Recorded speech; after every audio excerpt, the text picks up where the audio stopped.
जो मेरा घराना है, जो मेरे वालिद साहब हैं, हम सैयद हैं, तो लाजी बात है कुरान और हदीस की बात होती थी। ज़हन में यही था कि यार जो होगा इधर ही से होगा, आगे तो कुछ होना ही नहीं है। लेकिन देखो मैं गाना गा के इधर आ गया, आज इस चैनल पे बैठा हुआ हूँ। ना मुझको झुलाओ रे झूला रे जैसे सदाबहार गीतों के खालिक रहीम शाह, जिनका फन उनसे आगे निकल गया, लेकिन वो अपनी उम्र और जिस्मानी खदोखाल में वहीं खड़े रह गए। वो सदाबहार गीतों के खालिक हैं जिनका फन पाकिस्तान से ज्यादा अमेरिका और यूरोप में दौड़ता है। इस वीडियो में रहीम शाह की जाती जिंदगी के बारे में बात होगी कि वो इस वक्त कहां और किस हाल में मौजूद हैं। आपको बताएंगे कि उनके नए गाने किस वजह से मार्केट में नहीं आ रहे, वो खुद किस वजूहात की बिना पर पर्दा स्क्रीन से गायब हैं, उनके रीमेक्स किन किन पाकिस्तानी फिल्मों में शामिल किए जा रहे हैं जिनसे रहीम शाह दोबारा फील्ड में मुतहरिक नजर आएंगे। आपने अपने माँ बाप की दुआ नहीं ली और उनकी खिदमत नहीं की, आप दुनिया में कभी भी कामयाब नहीं हो सकते, आप हमेशा नाकामयाब ही रहेंगे। सवात के कबायली खानदान में जन्म लेने वाला मोहम्मद खान, जिसके बारे में किसी को मालूम ना था कि वो खानदान की रिवायात को तोड़कर एक ऐसी दुनिया का इंतखाब करेगा जो उसको गरीबी की दलदल से चमकता हुआ सितारा बना देगी। वो शोबिस के उफक पर ऐसा चमकेगा कि पूरी दुनिया के लिए मिसाल बन जाएगा। 90 की दिहाई में अपने करियर का आगाज करने वाले रहीम शाह ने इंडस्ट्री में अपना नाम इस्तेमाल करने की बजाय अपने भाई के नाम को कलमी नाम दिया, फिर दुनिया भर में उसी नाम से शोहरत कमाई। रहीम के म्यूजिक का आगाज 1996 में पीटीवी के सिंधी प्रोग्राम पर हुआ, जिसमें उन्होंने सिंधी शायर डॉक्टर सियाल का लिखा हुआ गाना जन्म जन्म का चाह मैं तो हूँ, जिसे सिंधी गुलकारा तहमीना सरदार के साथ मिलकर गाया। इसके बाद 90 की दिहाई में उन्होंने पहला उर्दू गाना कभी कभी गम था कराची की सड़कों पर मेहनत मजदूरियां करके रिकॉर्ड कराया और रिलीज के बाद ही हिट हो गया। यूं कराची की सड़कों पर मजदूरी करने वाला लड़का पहला गाना गाने के बाद ही सुपरस्टार बन गया। ये गीत पाकिस्तान के अलावा भारत में भी मकबूल हुआ और इसको इंडियन सिंगर अल्ताफ ने भी अपनी कंपोजिशन बनाकर गाया। ये गाना रहीम की अपनी कंपोजिशन नहीं था, बल्कि ये पश्तो का फोक गीत या टपा था, जिसको रहीम शाह ने मास्टरपीस बनाया। जिसके बाद उन्होंने पीछे मुड़कर नहीं देखा और लगातार अपने गाने मार्केट में लाते रहे, जिनमें उनके गाने माँ मुझको झुलाओ रे झूला रे भी जारी हुआ। इस गाने ने तो माँ और बेटे की फितरी मोहब्बत को एक नई जहत बख्शी और रातों रात हिट हो गया। रहीम के गाने फिल्मों का भी हिस्सा बनने लग गए और भारतीय कंपोजर भी उनके लिए गाने कंपोज करने लग गए, जिसके बाद उन्होंने पूरी दुनिया में कंसर्ट्स करने शुरू कर दिए। नाजरीन, जब रहीम शाह ने अपना करियर शुरू किया तो उस वक्त जवाद अहमद और अबरारुल हक भी इंडस्ट्री में आ चुके थे। यूं पाकिस्तान में सिंगर्स की बहुत खूबसूरत लॉट सामने आई और इन सब का आपस में मुकाबला था। उस वक्त पाकिस्तान में रिवायती शादियां होती थीं, जिन पे म्यूजिक के तड़के भी भरपूर होते। इन शादियों को मद्देनजर रखकर रहीम शाह ने अपना गाना कभी पायल बाजे छन रिलीज किया, जो हर शादी की तकरीब का हिस्सा था। इसके बाद अबरारुल हक का नश पजाबन आया, जिसने तमाम कामयाबी के रिकॉर्ड तोड़ दिए। रहीम शाह और अबरारुल हक के बाद जवाद का गाना मेहंदी की ये रात आया। यूं पाकिस्तान में वर्सटैलिटी से भरपूर काम जारी रहा और तमाम लोग जानदार म्यूजिक प्रोड्यूस करते रहे। रहीम शाह ने 2000 की पहली दिहाई में लातादाद गाने जारी किए जो अपने वक्त के सुपर हिट ट्रैक बने। रहीम शाह एक दिहाई तक उर्दू म्यूजिक से वाबस्ता रहे, जिसके बाद उन्होंने पश्तो म्यूजिक में भी अपना हिस्सा डाला और अपने कल्चर को मुतारिफ कराने का फैसला किया, जिसने पश्तो म्यूजिक में तहलका मचा दिया। वो उर्दू के साथ साथ पश्तो के भी मशहूर सिंगर बन गए। उन्होंने पश्तो सिंगर गुलपांड्रा,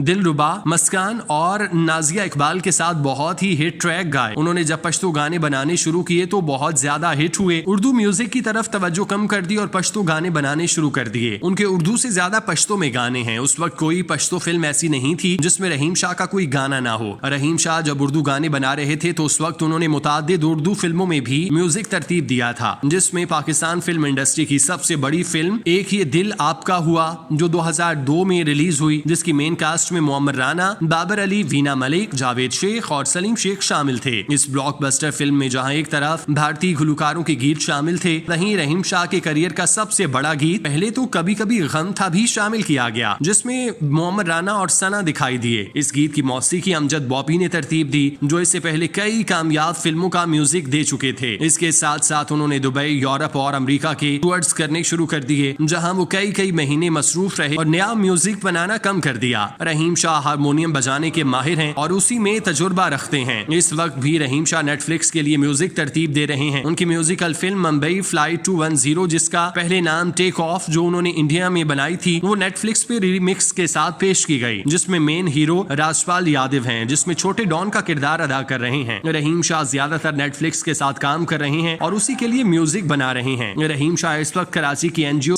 सफेद पोश दस्तरखान के साथ मुंसलिक हैं, जिसमें वो सफेद पोश लोगों के लिए खाने का बंदोबस्त कर रहे हैं। वो कराची के साथ जुड़े हैं और कुछ चैरिटी कॉन्सर्ट्स भी करते हैं, क्योंकि वो चाहते हैं कि सफेद पोश आदमी का भरम बरकरार रहे और इज्जत के साथ रोटी खाए। रहीम शाह की जाती जिंदगी की बात करें तो वो शादीशुदा हैं। उनकी एक बेटी सैयदा फातिमा मोहम्मद है, जिसकी उम्र 15 साल है। वो ओ लेवल कर रही हैं और बेटे सैयद यूसुफ शाह तिरमजी की उम्र 11 साल है। वो स्कूल की तालीम हासिल कर रहा है। रहीम शाह की फैमिली ऑन एयर नहीं आती, ना ही उनके बच्चे टीवी पे आते हैं, बल्कि इस वक्त रहीम शाह के बच्चे और फैमिली डेनमार्क में मौजूद हैं, जबकि उनके पास कराची के पोश इलाकों में घर मौजूद हैं। जबकि रहीम शाह भी हर माह किसी न किसी मुल्क में कंसर्ट करते हैं। पिछले कुछ सालों से उनका ज्यादा वक्त फैमिली के साथ डेनमार्क में गुजरा है। वो भी कई साल से डेनमार्क में मुकीम रहे, वहीं से यूरोप और अमेरिका में कंसर्ट करने जाते हैं। जब पाकिस्तान में दहशतगर्दी की वजह से कॉन्सर्ट नहीं हो रहे थे, उन्होंने पाकिस्तान से बाहर रहकर बहुत काम किया, लेकिन अब वो पाकिस्तान में हैं और इस वक्त वो पश्तो फिल्मों और दीगर सिंगर्स के साथ पहले की तरह पश्तो म्यूजिक बनाने में दिलचस्पी ले रहे हैं। इसके साथ उन्होंने मुस्लिम के नाम, इसके अलावा उन्होंने मुसलमानों के नाम कलमा तैयबा पढ़ते हुए कलाम रिलीज किया और फिल्म घबराना नहीं है में उनका गाना रिलीज हुआ। अब वो रिवायती म्यूजिक से हटकर फिल्मों के लिए गाने बनाने की तरफ तवज्जो दे रहे हैं। उन्होंने अब तक तकरीबन 350 गाने रिकॉर्ड कराए, जिनमें पश्तो, उर्दू, पंजाबी और सिंधी गाने शामिल हैं। रहीम शाह पाकिस्तान की तमाम जुबानों में म्यूजिक बना चुके, वो पाकिस्तान के बड़े स्टार हैं। अगर उनके वक्त की सिंगर्स की बात करें तो सभी का म्यूजिक हिट था, लेकिन रहीम शाह की म्यूजिक की अपनी छाप थी, जो इंडिया में भी दिखाई देती थी। उन्होंने इंडियन फिल्मों के लिए भी म्यूजिक तरतीब दिया। वो उन पहले फनकारों में शामिल थे जिन्होंने मुशर्रफ दौर में इंडियन स्टार्स के साथ काम किया। उसके बाद राहत फतेह, आतिफ असलम और शफकत अमानत ने इंडिया में काम किया था। इस वक्त रहीम शाह इंडस्ट्री में काम कर रहे हैं, लेकिन उनको ज्यादा मकबूलियत नहीं मिल रही, क्योंकि उनका मिजाज इससे हटकर है। वो शोर शराबे वाली म्यूजिक को पसंद नहीं करते, बल्कि धीमा म्यूजिक पसंद करते हैं। वो अपनी जिंदगी में खुश हैं और मुस्तकबिल में वो मजीद म्यूजिक बनाने का भी इरादा रखते हैं। किसी भी काम के लिए आपके अंदर आजी और इंकिसारी बहुत जरूरी है।